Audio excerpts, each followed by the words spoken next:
Hello and welcome to the Tej Civils news with analysis programme. आज की इस current affairs video में हम 29 सितंबर के करंट अफेयर्स को कवर करेंगे। इसके बाद हमारा ओनली 30 सितंबर का करंट अफेयर्स रह जाएगा। That also we will cover in today evening, so that will mark our end for September's current affairs and tomorrow onwards we will start our October current affairs. So this is the news index for today's current affairs video. पहला जो हमारा article है, it is regarding the food security and the important input in the agriculture which is fertiliser, कि कैसे fertiliser की जो हमारी import dependency है वो हमारे फूड सिक्योरिटी को प्रभावित करती है। उसके बाद हम डी डॉलराइजेशन और इंडिया की क्या स्ट्रैटेजी डी डॉलराइजेशन को लेकर होनी चाहिए उसको डिस्कस करेंगे। After that we will see a very good article on artificial intelligence, कि आर्टिफिशियल इंटेलिजेंस का क्या स्कोप है, क्या कंसर्न्स और आशंकाएं आर्टिफिशियल इंटेलिजेंस के अराउंड है। Fourth article is regarding IIT KGP study on the climate change. IIT Kharagpur ने रिसेंटली यूनाइटेड नेशन के साथ मिलकर एक क्लाइमेट चेंज एसोसिएटेड एक न्यू स्टडी करी है, so we will see that. And lastly, as you know कि लद्दाख में जो प्रोटेस्ट चल रहा है तो सोनम वांगचुक को डिटेन किया गया है। So for us now the National security Act 1980 and article 22 that becomes important for our mains, so we will see both of these things. सो आज का वीडियो स्टार्ट करने से पहले जो हमारा फॉर्मेट है उसमें एक स्लाइटली चेंज हमने किया है। So now we will take up the practice question in the start itself, ताकि जो भी आर्टिकल आने वाले स्लाइड्स में हम देखेंगे you can articulate your points. आप जब वो आप आर्टिकल पढ़ें तो आपके बैक ऑफ द माइंड में क्वेश्चन रहे and you can approach the answer at the end of the video. So today's practice question is कि discuss how artificial intelligence can be leveraged to achieve the goals of sustainable development in India, कि भारत में सतत विकास के लक्ष्यों को प्राप्त करने के लिए कृत्रिम बुद्धिमत्ता का किस प्रकार उपयोग किया जा सकता है। विवेचना आपको इसकी करनी है and you can send your answer at our QR code of Tej Tau. So let's start today's news analysis. पहला आर्टिकल है food security amid the uncertainty. तो अशोक गुलाटी सर के जो आर्टिकल्स है यू विल फाइंड कि एग्रीकल्चर पे sir is authority to must read. So this article primarily talks about India की जो फर्टिलाइज़र सेक्टर में इंपोर्ट डिपेंडेंसी है और कैसे इंडिया अपनी फर्टिलाइज़र जो इंपोर्ट्स है उनको डाइवर्सिफाई कर सकता है। तो इस आर्टिकल को शुरू करने से पहले हम फर्टिलाइज़र सेक्टर का इंडिया का जो बैकग्राउंड है फटाफट उसको देख लेते हैं। तो here you can see India जो है फर्टिलाइज़र का सेकेंड लार्जेस्ट कंज्यूमर है, बट नॉट ओनली कंज्यूमर, हम थर्ड लार्जेस्ट प्रोड्यूसर भी हैं। Because of our high domestic demand we have to import majority of our fertilizers. So if we see the case of import, annually हम nearly $10 billion के imports करते हैं और हमारे main sources क्या हैं imports के। तो if we see our main sources of imports, so हमारा fertilizer का main source है Russia, China, Saudi Arabia, Oman and Jordan. If we see the case of export, because of हमारी domestic demand इतनी है so we are not exporting that much, but still we export nearly $177 million worth of fertilizers and global share अगर हमारे exports में देखें तो we rank 58 in global share of fertilizer export. So अब आपको पता लग जाएगा कि दो हमारे प्रोडक्शन बहुत ज़्यादा है but because of our high demand we have to import a lot of our fertilizers. So now let's back to the article. If we see the case of fertilizer, there are basically three types of fertilizer. पहला है आपका urea, then NPK fertilizer, then DAP fertilizer. अब urea में nearly हम 90% तक urea domestically produce करते हैं।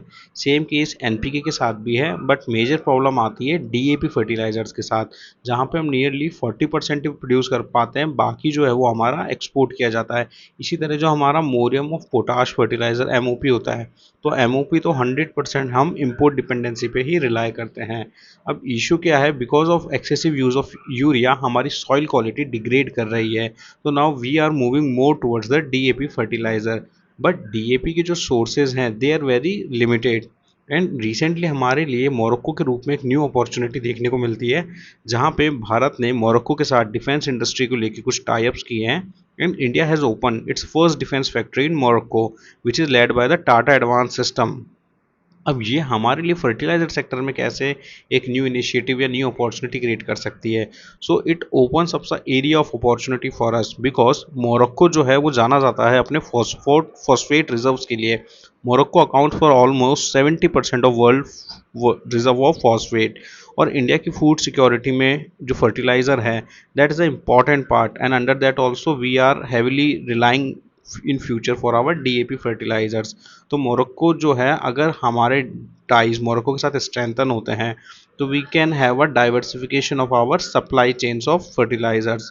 सो this article talks about that. Also India ने रिसेंटली सऊदी अरेबिया के साथ भी एक पैक्ट साइन किया है, where India has sign an agreement to import more than 3 million tons of phosphate annually from the Saudi Arabia. So this article is a very good value addition for your mains. If there is any question regarding the agricultural input, so you can add this dimension. Let's move towards our next article. तो next article de dollarization को लेके है। तो जैसा आप सभी लोग देख रहे हैं कि रिसेंटली ट्रम्प्स के जो टैरिफ हैं, after that US economy is also suffering because of that. But there is a very interesting fact about US कि अमेरिका जो है वो दुनिया का सबसे ज़्यादा कर्जदार देश है। अमेरिका का सालाना जो बजटरी डेफिसिट है इट इज़ नियरली $2 ट्रिलियन। इसके साथ ही नए पुराने कर्ज को मिलाकर अगर हम देखें तो अमेरिका को this year they have to take loan more than $10 trillion. अब अगर किसी नॉर्मल देश पे इतना लोन या डेफिसिट होगा तो it economy will completely collapse. But why it is such कि अमेरिका इसके बाद भी सस्टेन करता है and it is the biggest economic super power of the world? The answer lies strength of the dollar. तो US dollar जो है ये उसे एक स्ट्रेंथ प्रोवाइड करता है। वर्तमान में आप देखेंगे कि चाहे विदेशी निवेशक हो या विदेशी मुद्रा भंडार हो, डॉलर एक इम्पॉर्टेंट रिजर्व करेंसी के रूप में वहाँ पे काम करता है। बट रिसेंट टाइम में डॉलर की जो ये साख है इस पे इसकी जो क्रेडिट रेटिंग है, डॉलर की जो साख है इसमें आपको दिखेगा कि इसकी चमक धीरे धीरे गिरने लगी है। दुनिया की कुल विदेशी मुद्रा भंडार में डॉलर का जो हिस्सा है वो 72% से गिर के 58% तक रह गया है। साथ ही अगर हम देखें कि पिछले 50 सालों में पहली बार जो 2025 की पहली छमाही थी तो डॉलर की ताकत को मापने वाला जो डॉलर इंडेक्स है इट ऑल्सो ड्रॉप बाय 11%। तो पहले देखते हैं कि क्या ये डॉलर का जो प्रेजेंट फॉल है इसे फटाफट हम देख लेते हैं। तो वी कैन सी, सबसे पहले अगर आप देखिए डॉलर का dominance after the world war there was a time जहाँ पे यूएस डॉलर दुनिया की जीडीपी, यूएस की जो जीडीपी थी वो वर्ल्ड जीडीपी के नियरली 33% अकाउंट होती थी। But now it's nearly 25%। इसी तरह से अगर हम ग्लोबल ट्रेड देखें तो after world war US contributes to the 50% of the global trade, but now उसकी जो contribution है it's nearly 17%. Similarly, you see the case of forex after the second world war where US accounted for the 72% of world forex reserves। अब US की जो contribution है now it's nearly US dollar का जो contribution it's nearly 57%। However, good thing for US is कि अभी भी जो forex transaction है 90% of the forex transaction US dollar में ही आपको देखने को मिलेंगे। But there is a clear decline of the dollar strength. You can सी ये जो ब्लू वाला ग्राफ है ये शो करता है कि यूएस डॉलर का share in official forex reserves of other country. तो जहाँ एक और ये 72% था, आज जो कंट्रीज़ की फॉरेक्स बास्केट है उसमें इसका शेयर 58% पर आके रिस्ट्रिक्ट हो गया है। ऑल्सो जो सेकेंड रेड वाला कर्व है it shows share of treasury security held by the foreign investor. ये यूएस की जो ट्रेजरी बॉन्ड है तो 2015 में इसका हमें एक पीक देखने को मिला अराउंड 47%। उसके बाद इट इज़ कंटिन्यूसली ड्रॉपिंग। तो इट शोज़ कि डॉलर का जो फॉल है it is quite visible. Also, one important factor which is aiding in dollars fall and it is also signalling कि डॉलर का जो फॉल है वो हो रहा है, दैट इज़ द गोल्ड अपहोल्डिंग्स। हमने बार बार अभी न्यूज़ में देखा है कि जो अलग अलग गवर्नमेंट के अलग अलग कंट्रीज़ के जो फेडरल बैंक्स हैं they are more and more acquiring gold reserves in their forex basket. So if we see the case of RIC which is our Russia, India and China, तो ये जो mid belt है ये आपको RIC का share बताता है and you will see कि there is a continuous increase in the gold reserves. So इसके कारण भी अगर कंट्री की फॉरेक्स बास्केट में गोल्ड रिजर्व इंक्रीज होगा तो उनकी डॉलर डिपेंडेंसी या डॉलर का जो कंट्रीब्यूशन है वो धीरे धीरे कम होना स्टार्ट हो जाएगा। बट क्या ऐसा है कि डॉलर इमिनेंटली या बिल्कुल नियर फ्यूचर में फॉल कर जाएगा? The answer is no.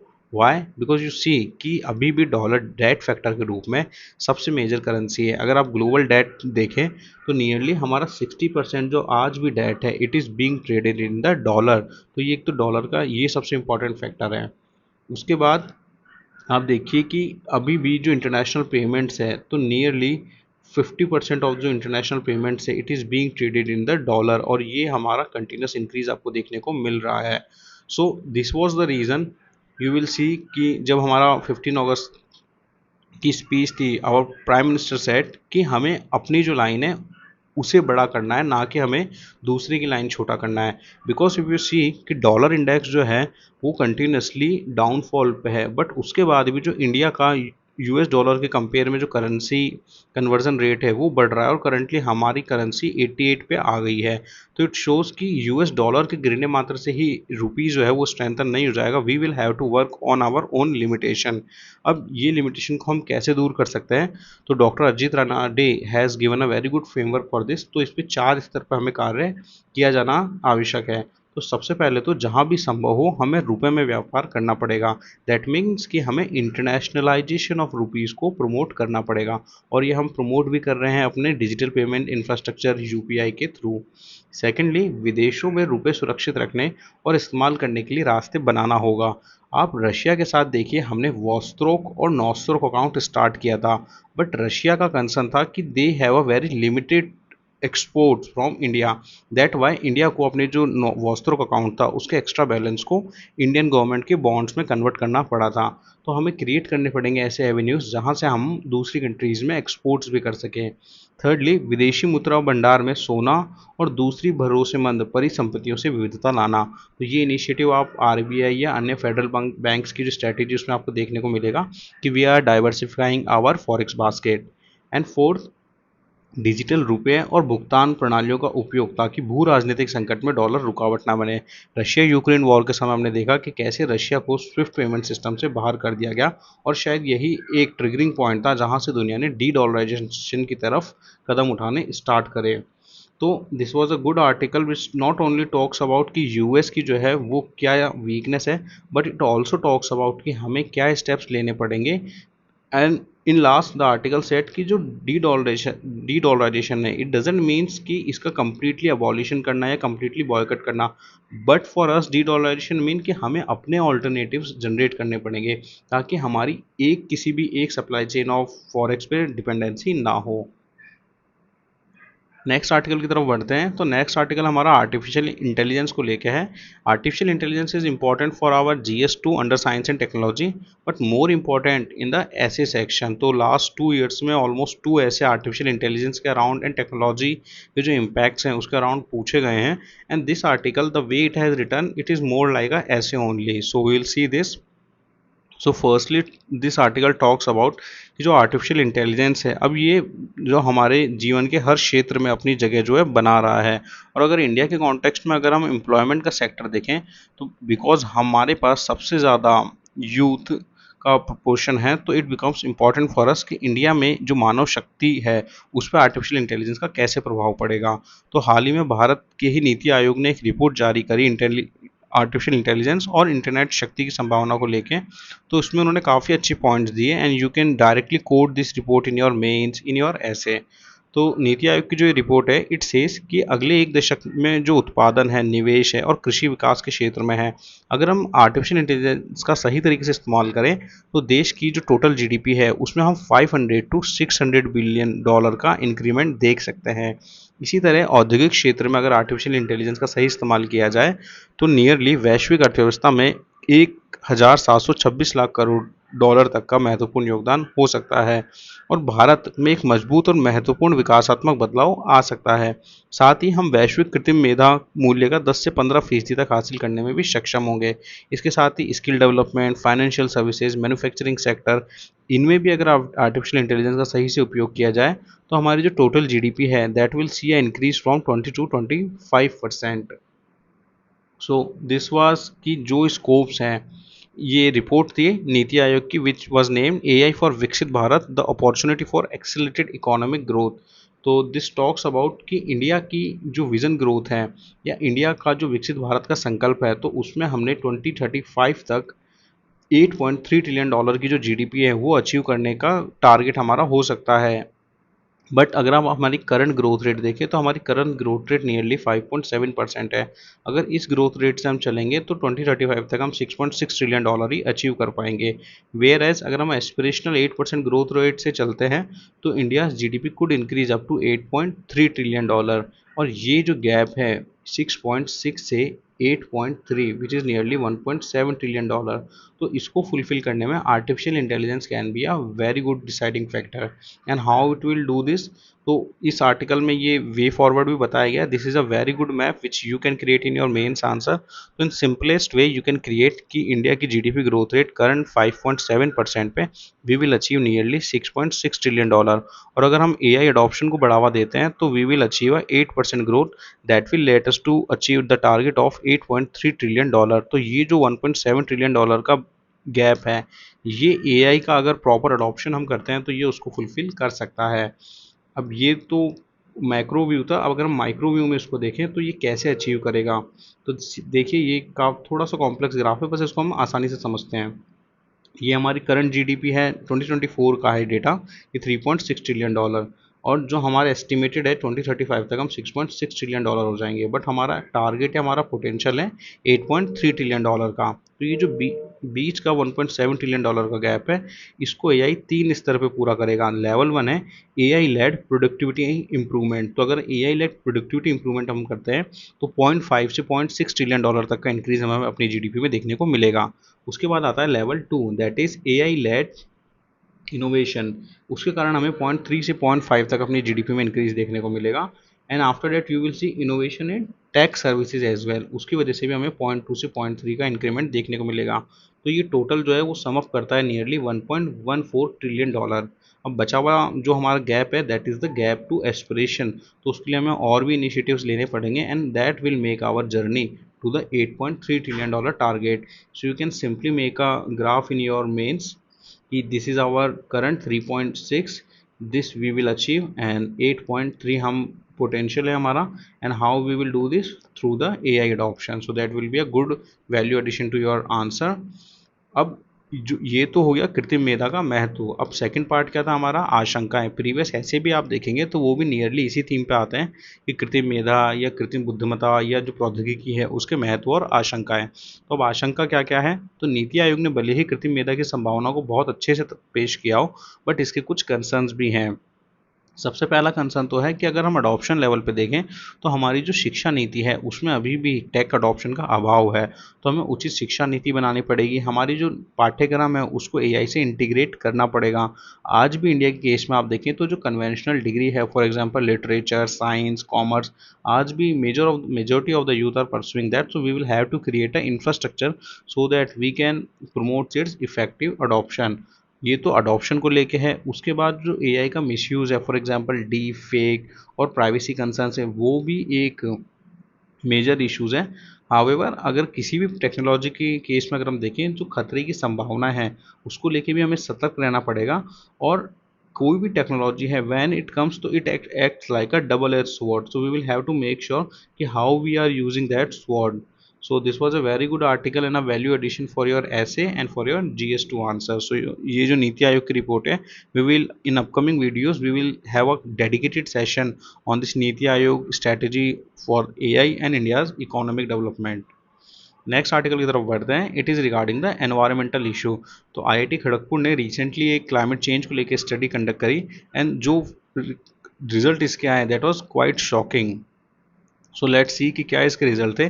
तो आईआईटी खड़गपुर की जो स्टडी थी it was supported by the United nation office for the disaster risk reduction. And ये जो स्टडी थी इट पॉइंटेड आउट कि आने वाले समय में हमें कंपाउंड क्लाइमेट एक्सट्रीम्स देखने को मिलेंगे। तो ये कंपाउंड क्लाइमेट एक्सट्रीम्स क्या होते हैं, फॉर एग्जांपल हीट वेव जो है it will occur at the same time as a flood or a long drought. तो इस तरह के कंपाउंड क्लाइमेक्स जो इवेंट है वो हमें देखने को मिलेंगे। साथ ही इसका जो डिस्ट्रीब्यूशन है ये भी अलग अलग होगा कि it will depend upon your geography, it will depend on your age as well। if we see in the case of Africa और जो एशियन कंट्रीज है that will be worst affected। और यहाँ पे जो है वो चिल्ड्रन और वर्किंग एज जो पॉपुलेशन है they will be on the highest risk। But अगर हम यूरोप के केस में देखें तो कोल्ड एक्सट्रीम इवेंट का आपको राइज देखने को मिलेगा। और इस क्षेत्र में यू विल सी कि जो सीनियर सिटीजन्स हैं they will be more vulnerable to such events. तो Europe will have to invest in their social security because उनकी सीनियर पॉपुलेशन आने वाले समय में काफ़ी प्रभावित हो सकती है। तो इस तरह की जो स्टडीज़ है जब भी कोई क्वेश्चन क्लाइमेट चेंज या एनवायरमेंटल इशू का आए तो you can quote the study as conducted by the IIT Kharagpur and you can present your case. So that will make credibility, that will add credibility to your answer. So now let's move towards the last article of today. So as all of you know कि लद्दाख में 6 schedule को inclusion को लेकर protest चल रहे थे and जो सोनम वांगचुक हैं उनको डिटेन किया गया in our Jodhpur central jail. So he has been detain under the NSA. So what is this NSA? So NSA is national security act. So it's a preventive detention law जिसे बनाया गया था 1980 में. तो NSA एम्पावर करता है centre and state को to detain individuals to prevent them from acting in a manner prejudicial to the defense of India, relation with foreign power, the security of India and the maintenance of public order और essential supplies. तो NSA में 5 ground आपके दिए हुए हैं कि कोई भी ऐसा एक्ट जो डिफेंस ऑफ इंडिया को प्रभावित करे, हमारे रिलेशन विथ फॉरेन पावर को प्रभावित करे, security of India, maintenance of public order और इसेंशियल सप्लाईज को प्रभावित करे, तो ऐसे केस में किसी भी व्यक्ति को NSA में डिटेन किया जा सकता है. साथ ही डिस्ट्रिक्ट मजिस्ट्रेट और जो पुलिस कमिश्नर हैं they can also exercise this power whenever they are authorise. अब NSA जो है unlike our criminal law, NSA एक प्रिवेंटिव डिटेंशन है, नॉट अ प्यूनिटिव डिटेंशन. तो ये क्या होता है preventive and punitive detention? Let's see article 22 of the constitution. So article 22 of the constitution provide करता है safeguards against the arbitrary arrest and the detention. तो इसमें दो पार्ट हैं. पहला तो हमारा जो है वो ऑर्डिनरी लॉ के केस में डील करता है, सेकंड हमारा प्रिवेंटिव डिटेंशन के केस में डील करता है. तो article 22 if we see, it says कि no person who is arrested shall be detained in a custody without being informed as soon as may be of the grounds for such arrest, nor shall be deemed the right to consult and to be defend by a legal practitioner of his choice. कि कोई भी व्यक्ति जिसे detain किया गया है उसके पास राइट है, right to be informed of the ground जिस पे उन्हें अरेस्ट किया गया है. साथ ही उनके पास राइट है, right to consult and defended by a legal practitioner. इसके साथ ही 24 आवर्स के अंदर उन्हें मजिस्ट्रेट के सामने जो है प्रस्तुत किया जाना चाहिए. And no detention beyond 24 hours without a magistrate authority. तो ये जो पहला पार्ट है आर्टिकल 22 का which deals with article 22 sub clause 1 and sub clause 2, ये तो हमारा डील करता है ऑर्डिनरी लॉ के साथ. बट इफ यू सी जो हमारा थर्ड क्लॉज है इसमें, तो it's an exception to above clauses. So what does it says about? ये डील करता है प्रिवेंटिव डिटेंशन के साथ में. तो it says in under 3 subclause A, to nothing in clause 1 and clause 2 shall apply to subclause A any person who for the time being is an enemy alien. Second है to any person who is arrested or detained under any law providing for preventive detention. तो preventive detention हमारे constitution में directly mention है. ये terms काफ़ी बार UPSC में पूछी भी गई है इन प्रीलिम्स. सो अब जब प्रिवेंटिव डिटेंशन है तो उसको लेके क्या प्रोसीजर है उसको देख लेते हैं. Then you will be better able to connect it with the NSA. तो जो सब क्लॉज 4 है ये कहता है कि no law providing for preventive detention shall authorise the detention of a person for a longer period than 3 months. So किसी भी act में आपको 3 मंथ से ज़्यादा का डिटेंशन नहीं देखने को मिलेगा. साथ ही unless there is an advisory board consisting of person who are or have been or qualified to be appointed as जजेस ऑफ हाई कोर्ट. एक एडवाइजरी बोर्ड आपका बनाया जाएगा जो रिकमेंड करेगा अगर आपको 3 मंथ से ज़्यादा का डिटेंशन रखना होगा. ठीक है. साथ ही अगर आप देखें कि 25 में 22, साथ ही इसके साथ देखें कि आर्टिकल 22 सब क्लॉज 5 में कुछ ग्राउंड्स भी दिए गए हैं कि grounds of detention must be communicated to the detainee person and facts against the public interest may be withheld. तो ये जो सब क्लॉज 6 है ये बताता है कि ऑल दो ग्राउंड्स बताए जाने चाहिए बट अगर पब्लिक इंटरेस्ट है तो गवर्नमेंट इसे होल्ड भी कर सकती है. एंड लास्टली NSA की पावर गवर्नमेंट को कहाँ से मिलती है? तो it comes with the sub clause 7. Sub clause 7 empower parliament to make law. तो पार्लियामेंट लॉ बना सकती है किसी भी इस तरह के डिटेंशन को लेके. So now we will see the NSA. तो ये तो NSA का बैकग्राउंड था कि कैसे NSA को कॉन्स्टिट्यूशनल पावर मिलती है and how now we will see कि इसका इवोल्यूशन कैसे हुआ. तो सबसे पहले पार्लियामेंट ने पास किया preventive detention act 1950 which was followed by the Misa act. तो मीसा बंदी पेंशन भी राजस्थान में मिलती है, तो ये 1971 इमरजेंसी के दौरान लाया गया. However it was widely misuse. After that we brought जो हमारा NSA एक्ट है 1980 का. तो अभी किसमें क्या पनिशमेंट है, क्या रेमेडीज है और क्या सेफ गार्ड्स है? It is more likely to article 22. तो फटाफट इन्हें देख लेते हैं. तो NSA में अगर किसी भी पर्सन को डिटेन किया गया है तो it has some safeguard. For example कि जो ग्राउंड्स ऑफ डिटेंशन है it must be communicated within the 5 days and extendable up to the 15 days. साथ ही डिटेनी को राइट है to make the representation to the government. इसके बाद एक advisory board of the high court जजेस और qualified to be high court जजेस बनाया जाए रिलीज कि अगर उन्हें लगता है कि there is no sufficient cause then the detainee person must be release. इसके बाद detention can not ordinarily exceed 12 months though it may be revoked earlier as well. Now at the same time there are serious limitation as well कि detention के case में अगर आप देखें तो detainee has no right to the legal representation before the advisory board and the government may withhold facts in public interest. So we have seen ये constitution में भी दिया हुआ है कि government can withhold fact in the public interest. तो ये जो है वो वाइड डिस्क्रिशन छोड़ देता है। And now we will see कि why it is very much controversial.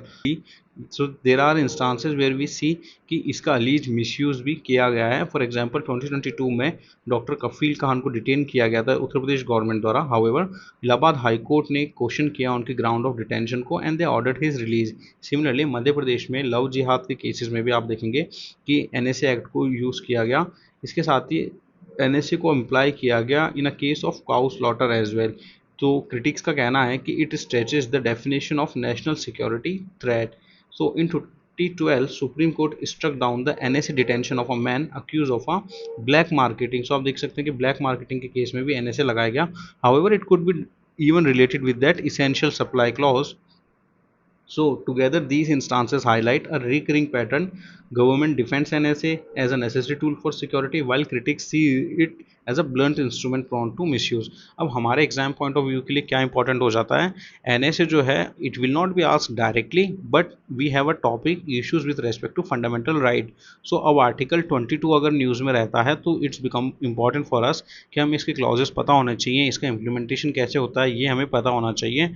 So this way you can relate your news from your static. The major mistake we done is कि हम न्यूज़ के पीछे ज़्यादा भागते हैं पर न्यूज़ का एक टाइम पीरियड होता है बट जो इसके कारण स्टैटिक टॉपिक इन्फ्लुएंस में आता है या स्टैटिक टॉपिक न्यूज़ में आता है that should be our major focus of. So that was all in today's news bit. We hope you like our initiative. If you like our initiative, please do consider share, like and subscribe, and please don't forget to share your answer on the help desk of Tej Tau. That's all for today's news. Stay tuned to the Tej Civils. Thank you.